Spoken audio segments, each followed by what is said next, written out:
Halo semuanya, selamat datang di channel yang tidak layak untuk dihina ini. Sebelum kita mulai, atur posisi santainya, seruput kopinya, dan mari kita berkhayal. Lindong tidak menjawabnya, dan dia hanya mengatakan akan mencoba untuk memeriksanya. Apakah ada cara lain untuk masuk ke alam langit dari sini, dan mungkin dia juga butuh beberapa hari untuk memeriksanya. Jadi, dia meminta mereka untuk menunggu di sekte saja. Setelah mendengar hal itu, Ling Qingzu dan Ying Huan telah mengerti apa yang akan dilakukan suami mereka.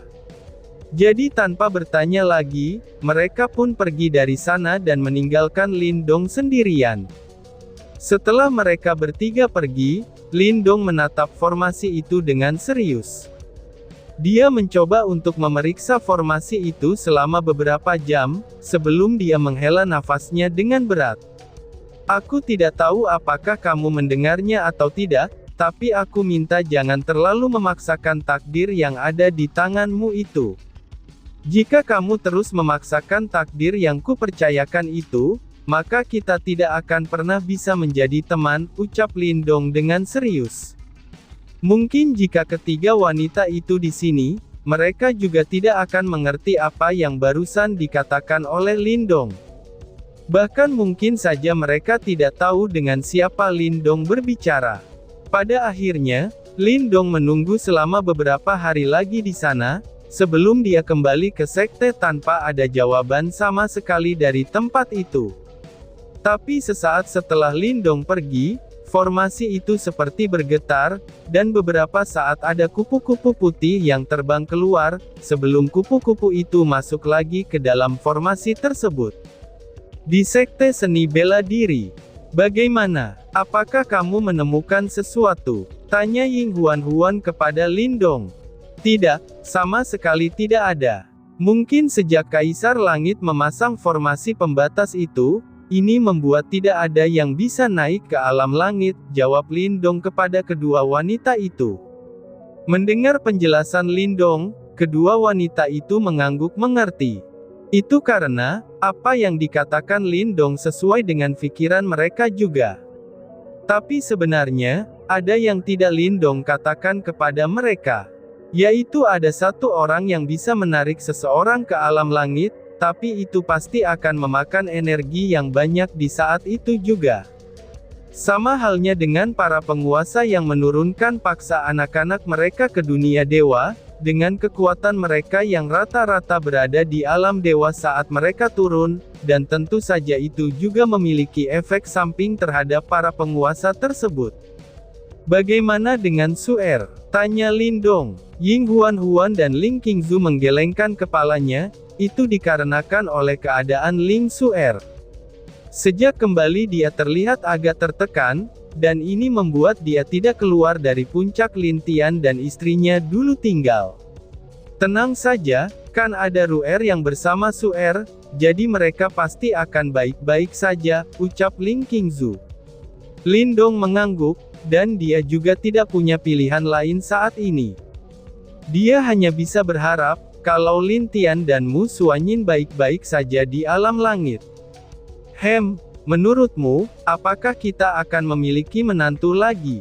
Tanya Lindong. Tapi saat kata-kata itu keluar, wajah Ling Qingzu dan Ying Huan berubah dingin saat menatap Lindong. Lindong pun merasa menyesal dengan apa yang dia katakan barusan. Jika menantu kami mengizinkan, tentu saja boleh. Tapi jika tidak, maka aku akan membela menantuku, dan aku pasti akan memukul pantat anakku itu, ucap Ying Huan dengan wajah serius. Anakku, semoga saja kamu akan baik-baik saja saat itu, ucap Lindong di dalam hatinya. Di tempat yang sama setelah beberapa hari Lindong pergi, muncullah beberapa sosok yang memakai pakaian yang sama, dengan orang-orang misterius tersebut. Tapi salah satunya terlihat memakai topeng wajah, yang menutupi seluruh wajahnya. Dan itu menjadikan dia seperti orang yang sangat misterius, jika dibandingkan yang lain dalam kelompoknya. Apakah semuanya terjadi di sini? Tanya pria bertopeng itu. Iya Tuan, sekarang kami benar-benar kehilangan jejak kelompok darah selama beberapa hari ini. Dan tempat terakhir yang ditugaskan kepada mereka adalah di sini. Jawab pria yang ada di belakangnya dengan penuh hormat. Pria bertopeng itu menutup matanya, dan kemudian memeriksa area di sekitarnya.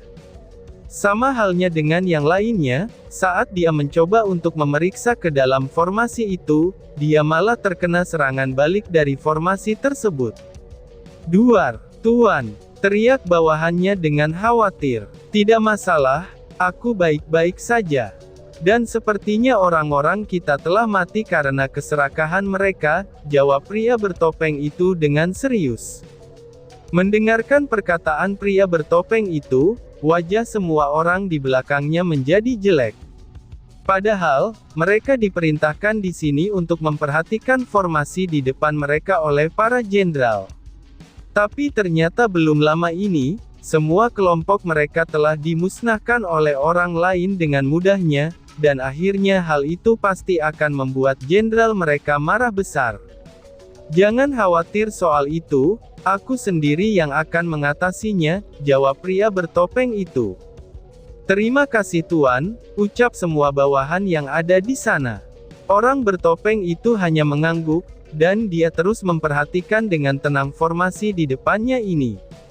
Tentu saja dia tahu apa yang ada di depannya itu. Semua rencana akan dimulai, tapi sepertinya ini akan sulit jika dilihat dari formasi ini, ucap pria bertopeng itu dengan serius. Mendengar apa yang dikatakan oleh tuan mereka merasa sedikit bingung, dan tidak mengerti apa artinya dengan apa yang dikatakan oleh tuan mereka itu. "Ini memang sangat merepotkan," ucap pria bertopeng itu. "Mari kita kembali. Katakan kepada semua pasukan kita untuk terus bersembunyi untuk sementara waktu, karena keadaan sekarang benar-benar telah di luar rencana kita," ucap dari pria bertopeng itu. Awalnya dia memerintahkan pasukan yang ada di sini untuk memperhatikan keadaan formasi ini, tapi semuanya telah gagal. Karena mungkin saja, ahli dunia dewa sudah mengetahui masalah ini. Dan agar rencana mereka tidak gagal total, lebih baik mereka bersembunyi dulu untuk sementara waktu, sebelum kembali menyusun rencana lagi. "Baik Tuan," ucap semua bawahannya itu dengan hormat. Mereka semua pun pada akhirnya pergi dari tempat itu, karena tidak ada lagi gunanya mereka berada di sana. Di suatu tempat alam langit, semuanya akan berawal dari ketiadaan, dan pasti akan kembali ke dalam ketiadaan, ucap sosok misterius yang membuka matanya. "Kaisar Langit, ini semua salahmu. Jika dulu kamu ingin mengikuti apa yang aku mau, maka kamu pasti masih hidup, dan menjadi penguasa alam langit," ucap pria itu dengan nada marah.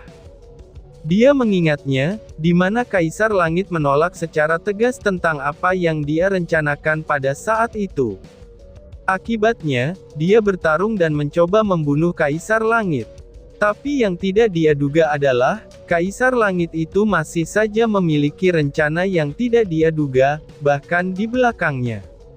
"Kali ini sudah tidak akan ada yang bisa menghalangi lagi. Setelah aku menemukan cara untuk masuk ke dalam Istana Langit, maka saat itulah rencana besarku dimulai. Dan saat itu jugalah semuanya akan kembali ke dalam kehampaan, hahaha," ucap orang misterius itu sambil tertawa. "Oh, begitukah? Jika itu benar, maka dialah yang melakukannya," ucap Lin Tian setelah memikirkan semua yang terjadi pada Mu Xuanyin. Dia mengingat kalau leluhur roh pernah mengatakan, bahwa dia juga telah memberikan hadiah kepada Lin Tian. Lalu kemungkinan maksud dari hadiah itu adalah, Mu Xuanyin yang dinaikkan ke alam langit. Hal ini benar-benar di luar dugaannya, karena dia berpikir tidak akan ada yang bisa naik ataupun masuk ke dalam alam langit ini. Tapi yang tidak dia sangka adalah, leluhur roh ternyata bisa mengirim orang masuk ke alam langit. Lin Tian benar-benar bingung, dan siapa sebenarnya leluhur roh itu? Dan apa maksudnya dengan semua makhluk yang sudah memiliki takdir mereka sendiri sejak dilahirkan? Mu Xuanyin nampak bingung saat melihat wajah Lin Tian yang mengerutkan kening itu. Meskipun dia tahu apa yang terjadi selama ini kepada Lin Tian sejak naik ke alam langit, tapi dia tidak tahu apa yang terjadi dengan Lin Tian di alam rahasia sebelumnya. Dia menyentuh tangan Lin Tian dengan lembut, dia takut kalau Lin Tian benar-benar dalam keadaan yang buruk. Lin Tian yang melihat Mu Xuanyin tersenyum lembut, dia merasa senang dengan adanya Mu Xuanyin di sisinya. Tapi dia juga tahu, meskipun dia memiliki keluarga sekarang, dia tidak akan dapat dengan mudah untuk hidup bahagia dengan keluarganya ini. Selama masih ada musuh, dan kekuatan yang dia punya masih rendah, maka itu tidak akan ada kata bahagia untuknya. Apalagi, dia mempunyai tanggung jawab besar untuk alam langit ini. Malam ini temani aku, ucap Lin Tian kepada Mu Xuanyin. Mu Xuanyin mengangguk setuju dan juga mereka adalah suami istri. Jadi tidak ada salahnya mereka tidur sekamar di sini, dan mereka juga memang sudah lama tidak bertemu, dan ini membuat mereka ingin melepaskan kerinduan mereka. Kapan kamu akan memulai membuat pil untuk saudari Chuer? Tanya Mu Xuanyin. Mungkin beberapa hari lagi. Setelah aku menstabilkan kekuatanku, maka aku akan membuat pil untuknya, jawab Lin Tian yang tidak lupa dengan masalah Seng Chuer. Tapi roh matanya telah hilang, mungkin kekuatan tempurnya juga akan berkurang. Apakah kamu punya cara? Tanya Mu Xuanyin. Lin Tian masih tidak tahu dengan masalah tersebut, dan dia hanya dapat menggelengkan kepalanya. Karena memang benar kalau mata takdir Seng Chuer sudah hilang sekarang, mungkin kekuatan tempurnya juga menurun akibat kehilangan roh matanya. Mungkin besok aku harus menanyakan ini pada ibu, ucap Lin Tian setelah memikirkannya. Bai Yu adalah penjaga alam binatang, dan dia juga yakin, mungkin saja Bai Yu mempunyai cara untuk membantu Seng Chuer dalam menghadapi masalahnya. Mu Xuanyin mengangguk, karena memang benar, mungkin saja Bai Yu memiliki cara untuk membantu mereka dalam masalah ini. Jadi, dia merasa sedikit lebih tenang dengan masalah Seng Chuer. Melihat Mu Xuanyin yang begitu tenang, dan dia juga memiliki hati yang baik karena mau menerima wanita lain untuknya, Lin Tian agak merasa bersalah kepada Mu Xuanyin. Aku yang memutuskannya, jadi jangan begitu terhadap kedua saudari. Itu karena, mereka berdua adalah wanita yang baik, ucap Mu Xuanyin yang menegur Lin Tian. Sebagai seorang istri pertama, tentu saja dia memiliki hal yang harus dia lakukan dalam keluarga. Seperti halnya menjadi pemimpin wanita Lin Tian yang lain, serta menjaga keharmonisan keluarga mereka. Mu Xuanyin juga bukanlah wanita bodoh, karena dia pun dapat membedakan mana yang tulus kepada Lin Tian, dan mana yang hanya tertarik dengan kekuasaan Lin Tian. Lin Tian tersenyum ke arah Mu Xuanyin, yang mana dia sepertinya sudah mengerti. Dan Lin Tian juga telah menerima Seng Chuer dan Lan Jingyi sebagai istrinya. Apalagi, Lin Tian merasa bersalah dengan Lan Jingyi. Karena selama ini, Lan Jingyi telah memberikan waktu untuk membantunya dalam berbagai hal di alam kehancuran selama dia tidak ada. Bahkan sampai sekarang pun Lan Jingyi masih membantunya, dan itu membuat dia dapat beristirahat seperti sekarang. Baiklah, mari kita mulai sekarang saja. Sudah lama sekali ya sayang, ucap Lin Tian kepada Mu Xuanyin. Tunggu dulu, bukankah nanti malam? Tanya Mu Xuanyin dengan agak malu. Lin Tian menggerakkan tangannya, lalu formasi tersebar di sekitar kamarnya. Tanpa ragu lagi, Lin Tian akhirnya menggendong Mu Xuanyin ke tempat tidur. Hari itu juga, Lin Tian dan Mu Xuanyin tidak keluar dari kamar mereka. Mereka jelas-jelas terus melakukan hal tersebut, untuk melepaskan rasa rindu mereka di dalam kamar. Formasi ini. Bai Yu yang melihat formasi di depan kamar anaknya ini, dia nampak sedikit tersenyum dan menggelengkan kepalanya. Dia yang saat itu ingin membicarakan sesuatu dengan Lin Tian, akhirnya memutuskan untuk tidak mengganggu Lin Tian dan Mu Suanyin yang berada di dalam kamar tersebut. Memang sangat enak menjadi anak muda, ucap Bai Yu sambil berbalik pergi. Setelah beberapa jam kemudian, dua wanita cantik juga akan pergi ke kamar Lin Tian untuk mengunjungi keduanya. Tapi Lan Jingyi terdiam saat melihat pintu kamar Lin Tian, karena di sana telah berdiri formasi yang cukup kuat. Pikiran Lan Jingyi jadi tidak karuan, karena sepertinya dia sudah menebak apa yang Lin Tian dan Mu Suanyin lakukan di dalam kamar. Dia hanya terpana, sebelum mendengar suara Seng Chuer yang membangunkan Mu Suanyin dari kebingungannya. Saudari Lan, apa yang saudara Lin lakukan di dalam? Kenapa aku merasa ada formasi di depan kamarnya? Tanya Seng Chuer. Itu, mungkin saudara Lin sedang ada beberapa pembicaraan dengan saudarimu, jawab Lan Jingyi dengan agak malu. Seng Chuer yang tidak dapat melihat dan seperti wanita polos, dia pun hanya mengangguk mengerti. Dia tidak curiga atau merasa aneh jika Lin Tian dan Mu Suanyin sengaja memasang formasi ini, itu agar tidak ada orang yang mengetahui apa yang mereka bicarakan. Aduh, sepertinya saudari Chuer adalah wanita yang belum tahu tentang kenikmatan. Tapi lebih baik kami pergi saja dari sini.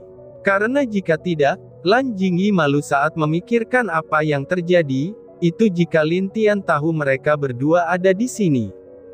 Jadi, dia langsung membawa Seng Chuer untuk pergi dari depan kamar Lin Tian, karena dia takut kalau Lin Tian menyadari mereka ada di sana. Tapi bagaimana bisa, kalau Lin Tian tidak tahu kalau keduanya ada di sana? Formasi itu dalam sekejap terbuka, dan sebuah tangan energi menangkap keduanya saat itu juga. Kemudian tangan itu langsung menarik mereka masuk ke dalam kamar Lin Tian. Mau kemana kalian? Ucap Lin Tian yang berada di dalam kamar. Aku ada urusan dengan masalah kekaisaran kita jadi aku harus pergi dulu. Bisakah aku pergi? Tanya Lan Jingyi dengan cemas saat memandang Lin Tian. Lin Tian hanya tersenyum, saat melihat kedua wanita yang tampak ketakutan itu. Hanya saja, Seng Chuer masih tidak tahu apa yang terjadi di sana. Baiklah, Jingyi, kamu yang selanjutnya. Dan untuk Chuer, aku akan melepaskannya kali ini, ucap Lin Tian. Waduh, tunggu dulu, saudarimu. Ucap Lan Jingyi kepada Mu Suanyin yang terlihat berbaring lemah di kasur, tapi dia pada akhirnya tidak dapat melawan Lin Tian, dan akhirnya membuat Lan Jingyi menjadi pasrah. Dan tiba-tiba saja bersambung. Sekian dan terima kasih banyak. Bye-bye.